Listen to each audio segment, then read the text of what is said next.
All right, teammates. We are back once again. If this is your first time listening to the Move Swiftly podcast, welcome to the number one show on innovative teamwork. Great to have you. Looking forward to having you back for more. To my regular listeners, as promised, as guaranteed, I bring people on this show that just have an incredible story, and they're here to serve you in some way, shape, form, or fashion. My man, Kofi. What's up, man? I want to call him a entrepreneur, but it's more in particular restaurateur. I believe that's the way you pronounce it. He has not one but two nightclubs that really accentuate the Afro nightlife and things of that nature. So, with all that, we're going to jump right into his story and how he was able to build it and brand it and do some of the work he's doing now. So, all that being said, Kofi, welcome to the show. Thank you very much. Thank you for having me. You did say nightclubs, and I want to correct that. It's not a nightclub. Mm-hmm.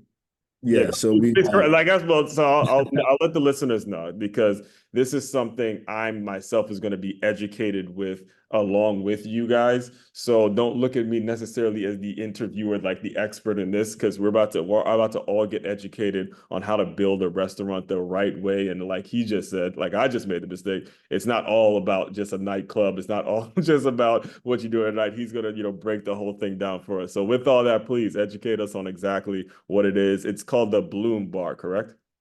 Yeah, Bloom Bar. Bloom It's Bar. called So, Bloom Bar. walk us through the how you founded it, started in Ghana, now you're in Atlanta, kind of give us a little bit there. Okay, so Bloom Bar started as far back as 2017. The idea, the concept was conceptualized in 2016. It took about a year to get it off the ground. We started off in a 60 capacity space rooftop, and within a year, we were able to expand to 1,500 capacity space. Mm-hmm. Originally, the concept was inspired to target the middle class in the Ghana Accra nightlife, and we were giving them a space where they could be themselves, enjoy cocktails, enjoy affordable food and drinks, and do so in an ambience that was high end and enjoy the vibes and basically just go with whatever we had to offer, from the promos that we would do, from having artists once in a while come through and give them a light show here and there. Mm-hmm. And it's been should I say, the nightlife, when we went in, we decided to do a cocktail bar, but the audience at the time were looking for something more than a cocktail bar. So I would understand why you would say nightclub, because if you go online and you look at our pictures and videos in Ghana, Yeah. they're outdoor, jumping and screaming and laughing and dancing, and Yeah, that that's why I would assume that it would be like a yep, nice yep, club yep. that you That were was what able to the, make the it. Yeah. audience, yeah, the audience at the time were looking for a space where they could actually be that happy and free. Mm-hmm. So we kind of gave them the space for that, Yes. and people have often referred to us as an outdoor nightclub, which is is allowed when we do so in Ghana, but conceptually and in our books, we are a cocktail bar. Yes. So Yeah. for the in back in 2016, because this is a business I know some things about in terms of getting it started and trying to keep things professional, trying to make sure there's a lot of ins and outs when you're talking about the restaurant business, serving sizes, getting cooks, making sure things are being legit, making sure money's coming in. There's a lot of variables that can go wrong when you're starting a restaurant. Take us back a little bit to 2016 when it started and how you were able to kind of overcome a lot of these objections and actually get it started to the point where now you're able to, get a second location and stuff like that. Just for anybody that's listening, that it's a business owner, because most of the people that listen to the show are business owners as it is, and they don't understand some of the challenges that actually come with being a business owner until they're actually in business and they have to figure it out kind of on the fly. Yeah, so I would like to say every environment presents its own challenges. Mm-hmm. Doing it in the States, we encountered very different challenges, as well as doing it in Ghana. And I'll just give you the comparison for the two. Yes. Uh, so when we go Well, as far before you back as go, I want to make sure it's Ghana and it's in Atlanta, correct? So I'm going to make sure and in Atlanta, put yeah. the date out So there, the location. yes. So for Ghana, we started in 2017. Mm-hmm. And the challenges that we faced in Ghana were not necessarily with the staffing, in as much as we were very lucky with the staffing. We were able to get the right team. We were able to get very educated candidates to come on board and help us accomplish the goals. But the challenges that we faced were more as business owners trying to change the idea of the owner of a restaurant or bar. Now, for us to have created something to be able to leverage the brand to draw in more money or to have people respect the craft that we do as a very reputable job, we had to fight and change that perception of the owners of the nightclub or a night or restaurant spaces, to be exact. It was not the most elegant or the most prestigious job to do back in the day, because culturally, the way we view things back then in Ghana was that job was just going to sell food and drinks. And the way they put it, sometimes it didn't make it the most attractive. So if you had to go to a bank to raise money to kickstart such a business, they would ignore you, because in the books at the bank, they are looking at supporting businesses in the finance sector, agricultural sector, or sectors that made more sense, like mining and other sectors, which were huge and were making a lot of money. Yeah, So that's it what became, because they could prove it's probably easier to prove the ROI in that thank you. situation. So you had to, I got you. Okay. So these were challenges. How do we come in and change that perception about what we do? How do we make them see that we are a force to reckon with? How do they see that we can get our books right and then we can match the numbers of some of these other industries so they would approach us with packages, with deals when we want to grow? So these were challenges that we faced, and we were able to come to these and change the perception within 2 years. So we kind of structured our systems. And when we created a model where it was more about numbers. So if I have a space where I have a capacity is about 60 to 100, your numbers will be okay, but it's not good enough because you haven't created a shift in the market. So bankers will not see you as a force to reckon with. Telecommunication companies or drink brands will not see you as a force to reckon with. So when they come in to do business with you, they will determine the pace of the relationship. Okay. But when we were able to move from that small capacity to a huge space where now we could have close to 5,000 people enjoy our service at night, Yeah. it became a force to reckon with. Yes. And this is important for everyone, every business owner out there to really tune into systems. The key word is systems. And when it comes time to get in, and then the hardest part, and you can correct me if I'm, but the hardest part is actually getting your project, your idea, your vision actually funded when you're competing with so many different people. And it will not get funded if your systems aren't moving in a very coherent manner. And what he's discussing are things that you probably wouldn't even have thought of when you actually first put the business plan together. Like, all right, I got to move in a space that's going to make it so more people show up, and it's going to make it so I'm able to get the funding and things like that. But I also do want to make sure I give you the opportunity to speak on the support you must have gotten, the support from the community, because you can't build a business, especially like this, that's so dependent on people showing up, making noise, making sure they're supporting locally and things like that. So please kind of speak on the support from the people to actually show up and, do what they had to do, or I don't want to say they had to do it, but make sure they're just supporting their own. Yeah, the support was everything for us Yeah. because, first of all, people will give you their support when you let them have their money's worth.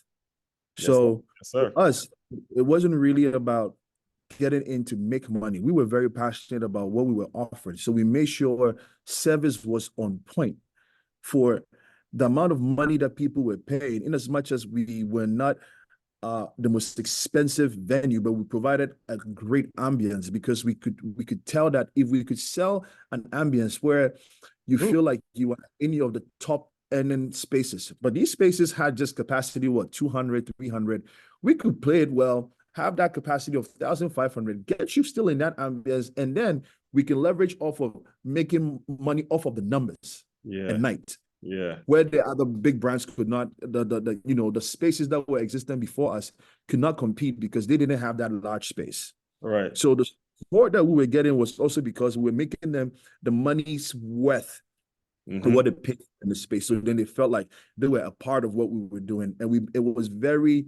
were very personable with the brand. The brand was very personable, even in the way that back in the day when we were establishing the brand, the brand would tweet as if it was a human. We personified the brand. Okay. So people would tweet about, the brand, and the brand would respond to them as if Right. they were friends. So it So wasn't these like are, a corporate thing. They tweeted, no, they don't hear back, so they're constantly engaged. Okay. yeah, these were the things that we did to build a certain, um, you know, there's this affinity that the people had towards the brand Yeah. Yeah. because we personalized the brand for them. So that support, it was Accra that made Bloom Bar Bloom Bar. Yeah. So it's Yeah. like I was talking to Brandy before we started recording. My background's in the Caribbean community. My family's from Trinidad and things like that. And when they see something that's their own, especially coming from I guess an island type of a vibe, when they see something that's their own, they see young, productive men or women that are building their business, and you're able to create kind of an atmosphere in which they like, I can do that. Young kids can see that I can build my business. We don't have to, be that typical Caribbean that's just drinking all, that stereotype that a lot of us, especially as Black men, fall into. These are businessmen that are actually doing some productive work. So the question actually is now, you have that, you seem like you're doing well in Ghana. You're creating this atmosphere, creating this environment. Why Atlanta? Why take the great things that you're doing and then come to the ATL where now it's like, oh man, I got it. And this is Atlanta. I've been to Atlanta and there's a lot of nightlife out there. There's a lot of things. There's a ton of competition, but it seems like you like, hey, let's do it. We ain't ducking no one. So walk us through the kind of the transition Oh, of how that come up. I like the fact that you mentioned that you were from the islands and you can Yeah, relate to this. yeah, Now, the same way you're from the islands and the same way I'm from Accra, Ghana, we both know that there is a cap to what the market can how far the market can get your business to grow. yes, sir. Because if you go there and you look at the strength of hospitality, you cannot compare it to what's happening in the West. So Mhm. your business can only grow to a certain point because of income levels, because of certain economic situations. So you can Yeah, definitely hit the ceiling and you can do so easily. yeah. So that is exactly what happened to our brand in Ghana. Hmm. After 7 years of operations, we hit the point where we couldn't grow any further. Hmm. What you get is what you're going to get. Wow. And the only time you saw a difference in your revenue is when we have an influx of tourism during the festive seasons of Christmas or Easter.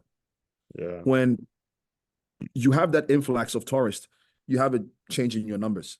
Right. Okay. But during the year, Right. you hit the cap, you hit the ceiling, and you can't really move beyond that.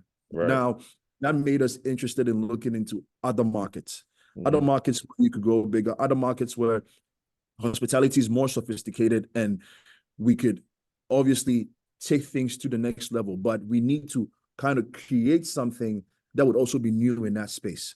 Hmm. And look at the growth and the sudden acceptance of Afrobeats and everything African.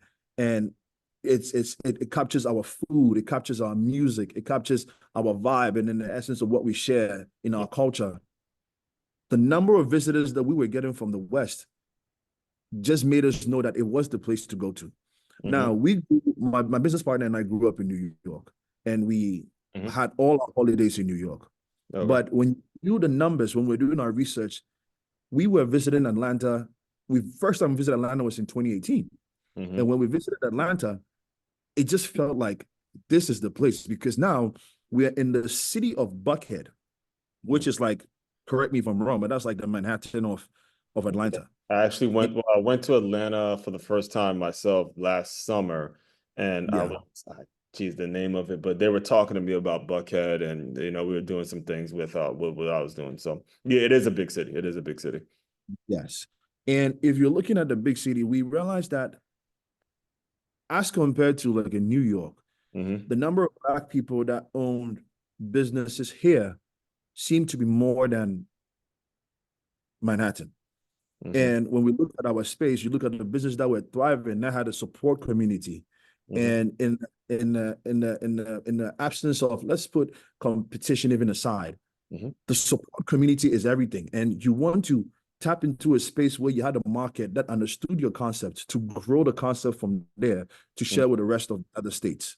Right. So, So well, Atlanta was I want perfect. to make sure I get clear here. So, when you say support community, can you clearly define what you mean by support community? Because there can be people listening who are not of Ghana descent or Caribbean or African descent, but they do want to vibe. They do want to figure out, they want to try something new. Maybe they're Hispanic, maybe they just Asian, they just moved, they want to just a new couple that want to try something new. So when you say support community, just kind of Yeah. clearly define on what you're referring to. Okay, I like that. So we can look at the support community in different angles. Hmm. Number one, we started to see that Atlanta was a budding center for restaurants. So you could see that there were a lot of food lovers here. There were a lot of people looking for new Yes. concepts, Yeah. be it Hispanic, be it Black, be it Caucasian. Everyone was looking to try something new in Atlanta because it was the budding space for restaurants. Yeah. So you have Hispanics going to African spots, you had Caucasians going to Hispanic spots. It's only because there is that there's this point in time where everybody wants to try something new. Yes. Okay. That was one. Two, we also realized that the diaspora that visited Ghana at the time, majority were from Atlanta. Okay. And we had worked with groups that would bring people in to party at Bloom Bar in Accra. And you ask most of them where they're from, and they would tell you Atlanta. Hmm. So we knew that we were connecting with certain people already within the city of Hmm. Atlanta. Hmm. Okay. So the support community goes beyond color. It's people Yes. looking for new things, people realizing that things are changing, the income levels are improving in Atlanta. People have the money now to spend on new things and try new things. All of this adds to a support community. Yes. And I know it's just the space for it. Yes, I'm glad you mentioned that, listeners. Well, first of all, you have to understand support community, like you said, goes beyond color.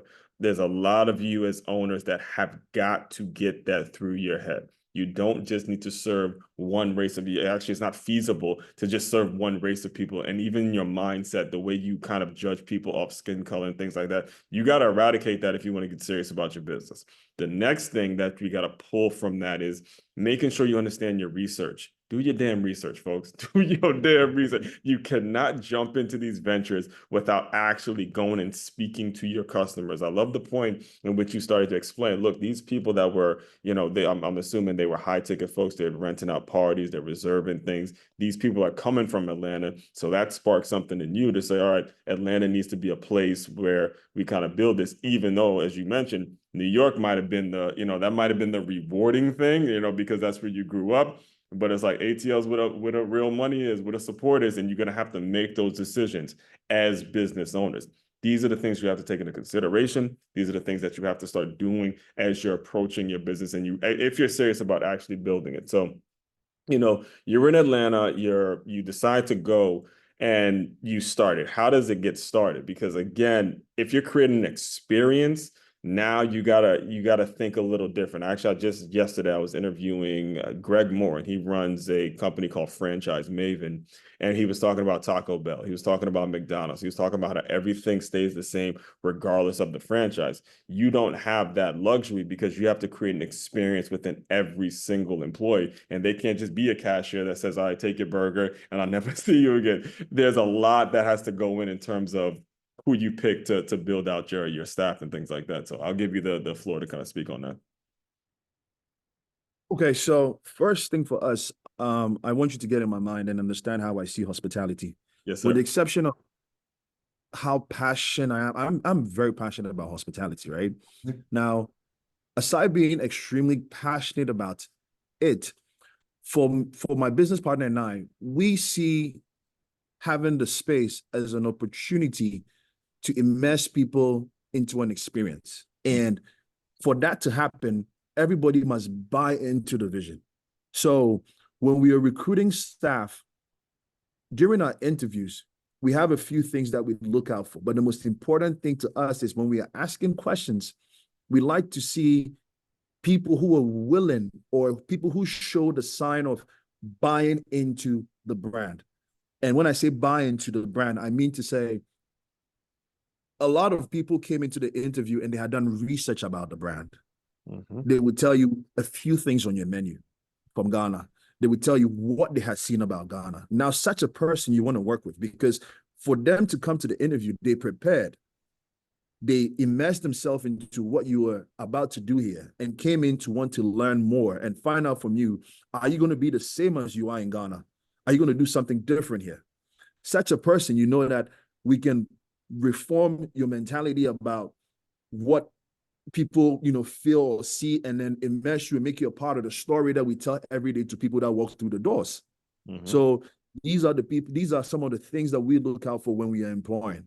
And Mm-hmm. then we create a platform for anyone that walks into the space to be a part of this movie every day.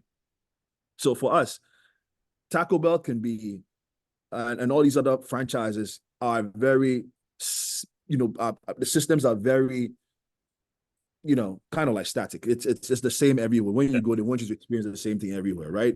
Right. But what we present for you, we have this thing that we say over here is Bloom gives you the experience to share a unique story your way. Mm-hmm. Okay. So we say telling great stories untold for you to tell. Right.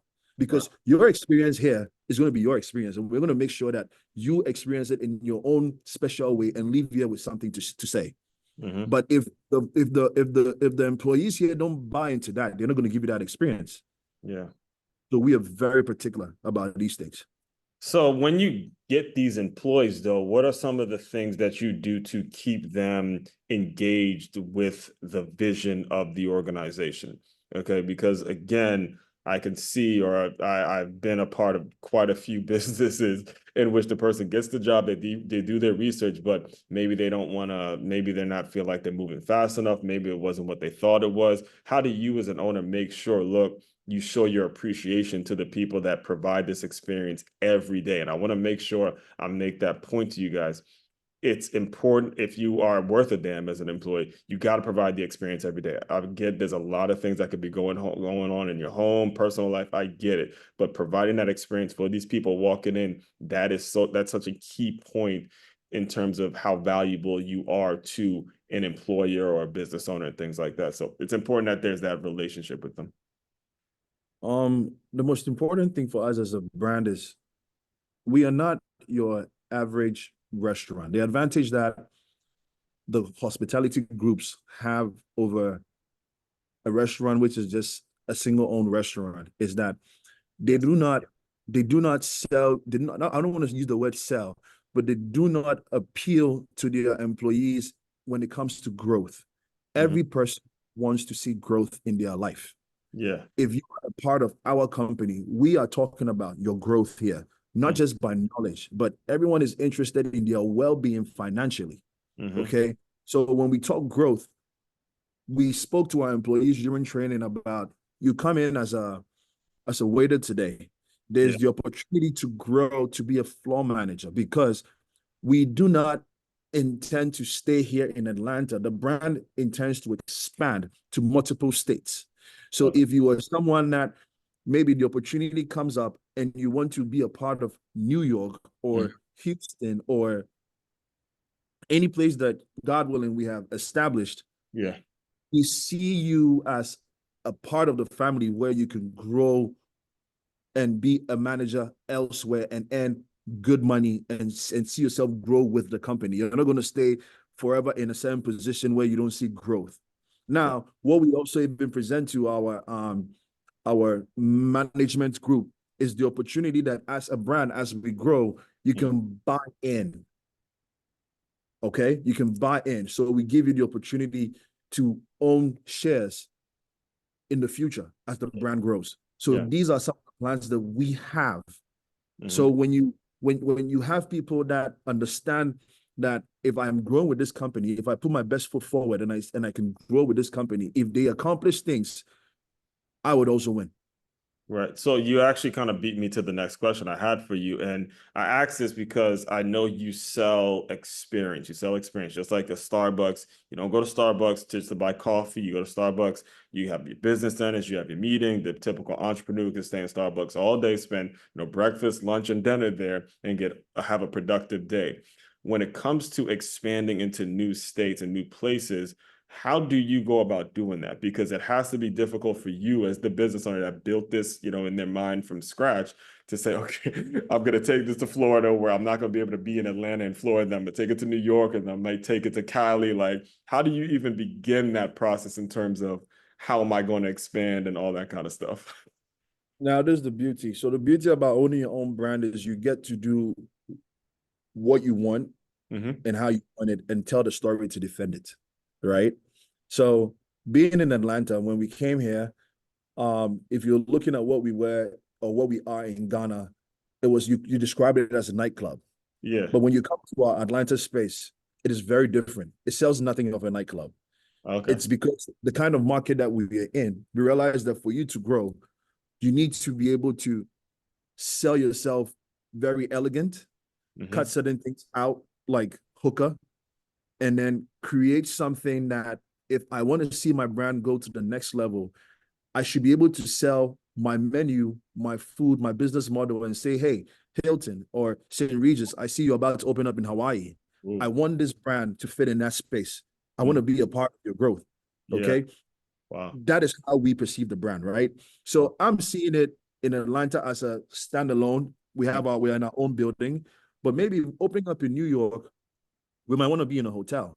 Yeah. Okay. And the fact that we're a cocktail bar, sorry, Mm-hmm. allows us that flexibility Yeah. to sell ourselves different ways in different markets, Yeah. depending on what the market is requesting for. Man, dude, that's amazing. And not only that, what I love about that, number one, is it feeds into your hospitality passion. So regardless, you're going to be doing what you're passionate about. That's reason number one. But I'll give you a personal experience that I had. We were at Tuesday, so about 72 hours ago, it was a Saturday. I went to Delray Beach, Florida. And I was meeting a former guest, and she was at a hotel, and guess what was in that hotel? It was a breakfast spot right there on the water. Now, before, and this is just something that you can kind of take away from because it's a personal experience. The Friday, I was looking at other restaurants to have breakfast with her. She texts me back and said, "Why don't we just do it here at the hotel? Why don't we just do it here at the hotel? They got a nice setting on the water. We get our breakfast and everything was cool." But a lot of people don't think in terms of, okay, hospitality, put it in a hotel brand and just latch on. And then that creates the partnership. So the brand, the elegance, the eloquent, and the way you can eloquently describe it to potential investors, that's really what gets the sale. It's not actually just saying being in business just to be in business, but what gets the sale is how elegant you make everything and how presentable it is. So that's incredible, man. That's incredible. I'm looking forward to it now. I gotta make sure I get me. If I'm in Atlanta, I definitely gotta make sure I come through. You should. You should. So all that being said, the way I close, well, first of all, how can people, get in touch with you if they want to support and reach out and things like that? Just feel free to put all that stuff out there now. Okay, so they can get us on bloombergglobal.com. Mhm. That is our website, or they can also check us out on Bloomberg ATL on Instagram. Okay. So these two other platforms where we are very active. Bloomberg, and I'll include all that in the show notes as well. And so, Kofi, the way I close out all the shows is I want you to use your imagination a little bit. It's you, your business partner. You guys are 2015. I'm not sure exactly what you guys are doing then, but you're just talking as boys. This is your boys, and y'all just thinking like, what are we going to do to really establish ourselves? Kind of pretend that young, those two young guys are in the Zoom room now, and give him some words of encouragement, and we'll officially close. That's a tough one, You eh? don't got to go too far. I mean, you don't got to go too far into what you were actually doing then, but Yeah. whatever he was, just let him know what life. Because I'm sure you can't imagine life was just going to be like this. So now you expanded from New York, Ghana, back to Atlanta. So again, go ahead. So let me get a question right. You're asking if I could cast myself back in 2015. Yeah, 2015. That young Kofi's in here. Just 15. No, you're not 15 years old, but 2015 version of you 2015, is yeah. in here now. And and I had to say some words of encouragement to Anything myself, you want to, like yeah, what would I? yeah, Well, knowing me, I just if I could go back in time and tell myself something, I'll say, hey, you're going to face a lot of challenges, and just like you keep moving, yes. Take because it by day. there's great light at the end of the tunnel. So keep moving. That's what I'll tell myself. Yeah, that's perfect. And the reason I do close out like that is because if there is someone out there that's listening that is going through it, that may seem like or feel like they don't have hope, you just have an idea, you don't know exactly who to pursue, you don't have anything. This is what this show is about. This is what I've been all about. This is the kind of people that come on just to give you something to go another day, go one more day, and then go another day after that, and then another day after that. The challenges will come. Just take them head on. So, all that being said, fellow teammates, continue to move swiftly. We will talk more soon.